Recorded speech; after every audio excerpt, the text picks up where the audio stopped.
네, 의사수 부족 문제를 해결하기 위해서 정부가 의대 증원을 추진하고 있는 가운데 전국 40개 의대의 정원 확대 수요 조사 결과가 발표됐습니다. 기존 정원이 3,058명인데 내년 입시 때 최소 2,151명, 최대 2,847명을 늘려달라는 요구가 있는 것으로 조사가 됐습니다. 그렇게 되면 총 정원이요, 지금보다 약 2배 가까이 되는 겁니다. 물론 아직 대학들의 요구사항일 뿐이지만 의대 정원에 반대해온 대한의사협회는 총파업까지 예고하면서 변수가 될 것으로 보입니다. 관련 내용 서울대 의대 의료관리학과 김윤 교수와 얘기 나눠보겠습니다. 안녕하십니까? 안녕하십니까? 예, 교수님, 지금 보니까 현재 정원이 3,058명, 그러니까 네. 매해 의과대학에서 뽑을 수 있는 학생 수가 전국적으로 3,058명이라는 네. 거죠. 네. 근데 의과대학들 수요를 조사해 봤더니 여기에서 지금 2,000명 넘게 늘려달라 이런 요구가 있는 것으로 조사됐습니다. 네. 현재 정원보다 2배는 돼야 된다. 네. 이거 생각보다 좀 많은 수치인 것 같아요. 어떻게 보세요? 이 조사는 어떤 의미가 있는 거냐면 그 복지부가 현재 대학과 병원이 가지고 있는 강의실, 학생의 실습 공간, 뭐 교수의 숫자 등을 고려했을 때 최소 숫자는 그냥 현재 상태에서 의료의 질에 아무 영향 없이, 교육의 질에 아무 영향 없이 늘릴 수 있는 정원이 얼마냐라고 물어본 것이고, 최대 정원은 대학이 조금 더 투자를 하고 병원이 투자를 하면 최대한 늘릴 수 있는 의과대학 정원이 얼마냐라고 물어본 것이라서 예. 우리나라 전체에서 필수 의료 지역 의료의 문제를 해결하기 위해서 의사가 얼마나 필요하냐가 아니고 교육의 질을 떨어뜨리지 않고 유지하면서 얼마나 교육시킬 수 있겠느냐가 첫 번째. 어디까지, 그러니까 얼마나 학생을 받아서 교육시킬 수 있는 능력이 지금 갖춰져 있느냐? 네, 그렇습니다. 예. 두 번째는 이제 대학의 규모가 작으면 그 교수는 많은데 학생 수가 적으면 비용이 많이 들고, 또 대학병원 입장에서는 학생 수가 적으면 전공의로 들어오는 의사의 숫자가 적으니까 예. 교육의 효율성이 떨어지고 병원의 인력이 부족한 문제가 있어서 그 두 가지 측면에서 대학과 병원의 입장에서 우리가 좀 적당한 규모로가 되려면 어느 정도 의대 정원을 늘려야 되겠느냐라는 문제입니다. 통상 이제 의대 정원은 한 100명 정도가 적당한 규모로 알려져 있는데요. 예. 과거에 그 의대 정원을 늘릴 때 의사협회하고 협상을 해서 의사협회가 수용할 수 있는 정원의 규모는 작고 의과대학을 세우기를 원하는 대학들은 많으니까 그 정원을 나눠주다 보니 뭐 30명에서 50명짜리 소위 미니 의대들이 여러 개가 생겼거든요. 예. 그래서 그런 의대들은 사실 대학의 규모 측면에서 교육의 질 또는 효율성을 담보하기에는 너무 작은 규모라고 하는 문제를 안고 있습니다. 교수님 설명을 들어보면 이번에 수요조사 결과는 그러니까 학교의 입장에서 네. 그 의과대학을 운영하는 과정에서 어느 정도 학생이 있어야 효율적으로 의과대학을 운영해 나갈 수 있는지 네. 이 관점에서 좀 접근했다는 말씀으로 이해가 되거든요. 예, 플러스 대학병원에 필요한 인력이 얼마냐. 그러니까 대학병원이 주로 이제 중환자 보고 응급환자 보는 역할을 하잖아요. 예, 그러니까 그런 그 필수 의료, 중증 의료를 하는데 인력이 얼마나 더 필요하냐라는 관점이죠.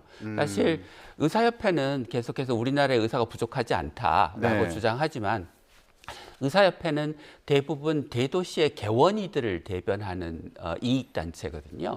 그러다 보니 실제로 중환자, 응급환자를 보는 대학의 목소리, 병원의 목소리가 잘 드러나지 않고 있었는데 이번 수요조사를 계기로 그 대학병원과 종합병원의 입장이 반영됐다. 드디어 목소리를 냈다. 의협의 단일 대오의 균열이 갔다. 이렇게 이해할 수 있을 것 같습니다.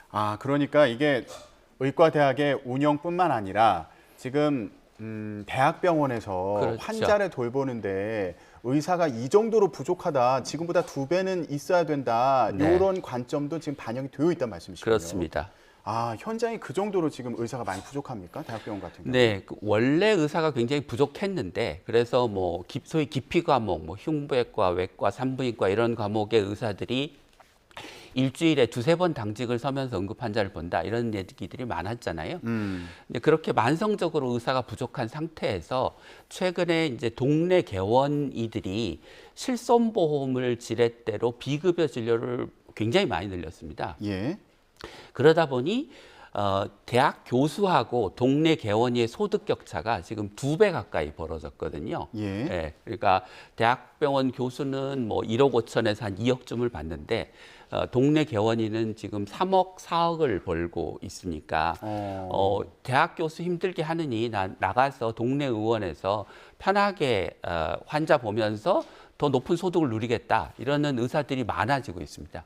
그러다 보니 대학 교수를 그만두고 동네로 가는 의사들도 많아지고 이제 대학 교수가 되기 전에 전공이 마치고 전임이라고 하는 거를 한 1, 2년 하는데 그 전임의를 하겠다는 의사가 없다. 전공이 마치고 다 동네 개원이로 빠져나간다. 그러면서 지금 그 대학병원 종합병원의 그 의사 부족, 동네 개원이로의 유출이 아주 심각한 상황입니다.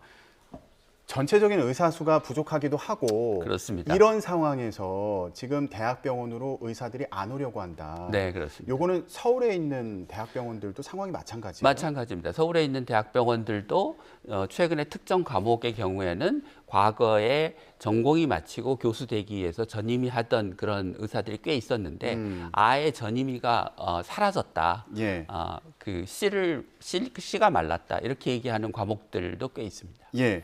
우리나라 의사 수가 OECD 국가 중에서 적은 편이라는 의견과 관련해서 의협에서는 우리나라가 다른 나라에 비해서 병원을 많이 찾기 때문에 의사가 부족해 보이는 거다. 이런 주장을 하기도 했는데 굉장히 이상한 얘기죠. 그러니까 우리나라의 의사 수는 한의사를 포함하면 OECD 국가의 한 3분의 2, 한의사를 제외하면 한 56%, 절반을 조금 넘는 수준인데 병원을 찾는 환자가 많으면 의사에는 더 필요하게 되는 거죠. 그러니까 OECD 대비 의사가 적은데 우리나라 국민들이 병원을 더 찾아. 그러면 OECD 평균보다 우리나라는 의사가 더 필요한 나라가 되어야 맞는 거지. 환자들이 병원을 많이 찾는 게 부족한 의사 수가 많아지는 이유는 아닌 거죠. 그거는 현상을 정반대로 해석하는 겁니다. 그리고 또 현장에서 보실 때 지금 대학병원에서 뭐 응급 진료를 한다거나 이런 필수 의료 인력이 부족한 거는 명백한 사실이다. 그렇죠. 뭐 지금 응급실 뺑뺑이가 사회적으로도 계속 문제가 되고 있고 소방청 통계를 보면 하루에 20명 정도의 응급 환자가 처음 간 병원에서 진료를 못 받고 다른 병원으로 돌아다니는 뺑뺑이가 발생하고 있는데 그리고 일부는 아주 그 골든타임을 다투는 중환자이고요.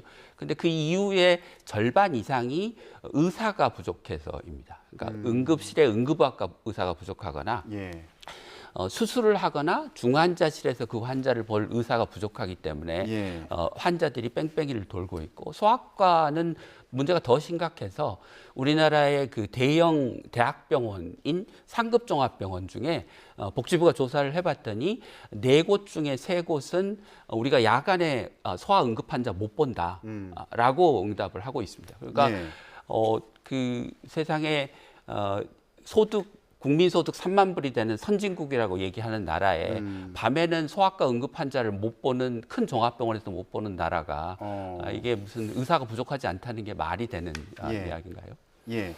정부에서는 1,000명 정도 증원을 검토했던 것으로 보입니다. 그런데 지금 대학병원들 조사를 해봤더니 의과대학들 조사를 해봤더니 이거보다 지금 훨씬 많은 인원이 필요하다고 얘기를 한 상황이고 그 현실에 대해서 좀 말씀을 해주셨는데 그런데 여기서 저는 드는 의문이 의대 정원을 확대한다고 해서 지금 말씀하셨던 그런 대학병원의 의사들이 지금 안 간다는 거잖아요.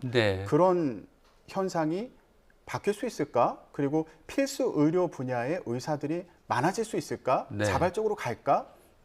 요거는 또 풀리지 않는 의문이거든요. 어떻게 보세요? 그 의사를 늘리면 물론 일부는 뭐 필수 의료과에 가겠죠. 그런데 지금처럼 동네 개원일을 하는 게 훨씬 더 유리한 상황이 그냥 계속되면 늘어난 의대 정원의 상당수는 동네 개원위로 빠져나가게 되겠죠. 아마 의협도 그 부분을 우려하는 거라고 생각하고요. 예. 그래서 이제 그 윤석열 대통령도 지난번에 지역 필수 의료를 살리겠다고 하는 회의를 하면서 의사를 늘리는 것은 필요 조건이고 잘못된 의료 체계를 고쳐서 늘어난 의과대학 정원이 지금 부족한 지역에서 일하는 의사, 필수 의료 분야에서 일하는 의사로 활동할 수 있도록 하겠다라고 얘기를 했고 정부도 계속 그런 얘기를 하고 있거든요. 그래서 정부가 계속해서 발표하고 있는 대책이 필수 의료 분야의 수가를 늘린다. 국립대병원 중심으로 소위 필수 의료 네트워크라고 하는 걸 만들어서 배출된 의사들이 지역에서 응급환자, 중환자 보는 의사가 되도록 하겠다라고 하는 얘기를 계속 하고 있어서 사실 의협이 의사만 늘린다고 문제가 해결되지 않는다라고 하는 거는 그 의사만이라고 하는 얘기는 사실 정부도 그렇게 얘기하지 않고 대통령도 그렇게 얘기하지 않고 전문가들도 그렇게 얘기하지 않는데 의협이 그렇게 얘기하는 이유는 일종의 의대 정원을 반대하기 위한 일종의 핑계, 구실을 찾는 거라고 생각합니다. 예, 마지막으로 간단히요. 지금 일단 정부에서 수요 조사를 했으니까 앞으로 이제 의대 정원을 늘리는 방안을 추진해 나갈 텐데 그럼 여기서 물론 정부에서 의과대학 정원을 늘리고 이 인원들이 대학병원 필수 의료 분야로 이제 가는 여러 가지 대책을 마련하고 있다고 말씀하셨지만 앞으로 이런 추진하는 과정에서 꼭 필요한 대책이 있다면 뭐가 있을까요? 첫 번째는 필수 의료 분야의 이제 건강보험 수가, 진료비의 가격을 올려주는 일이 필요할 거고요. 근데 과거에도 필수 의료 분야의 수가를 올려줬는데 병원이 의사를 늘리지 않았습니다. 그건 왜냐하면 병원이 의사를 의무적으로 고용하는 법적 기준이 없기 때문이거든요. 그러니까 수가를 올려주고 법적 기준을 정비해서 필수 의료 분야, 흉부외과, 산부인과, 외과의 의사를 더 많이 고용하도록 하는 게 필요하고요. 동시에 세 번째로 지금 앞서 말씀드린 것처럼 대학병원 교수들이 그만두고 동네 개원위로 가는 것은 비급여 진료 실손보험의 문제 때문이거든요. 그것을 관리하지 않으면 아무리 대학병원에서 유인책을 써도 동네 개원위 수입이 지금 3억, 4억인데 그게 5억, 6억 되고 7억, 8억 되면 대학병원이 남지 않으려고 할 것이기 때문에 비급여와 실손보험 제도를 개선하는 노력도 병행되어야 된다고 생각합니다. 과잉 진료를 막아야 된다. 네, 그렇습니다. 알겠습니다. 앞으로 정부에서 의대 증원 문제 관련해서 또 어떤 대책을 같이 내놓는지 계속 지켜보도록 하겠습니다. 지금까지 서울대 의대 의료관리학과 김윤 교수와 함께 얘기 나눠봤습니다. 말씀 고맙습니다.